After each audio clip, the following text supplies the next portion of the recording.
که محفل خلاص میشه.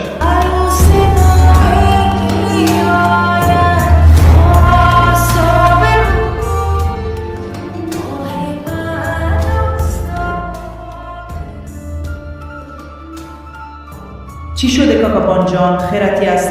چیزی گپ شده؟ یک قسم ناراحت معلوم میشی. بچی از قومندان سابق پیام آمده گاه ما را دزد برده بود. بعد از عروسی باید زود برم آنجا و ببینم حساب گاه ما چی شد.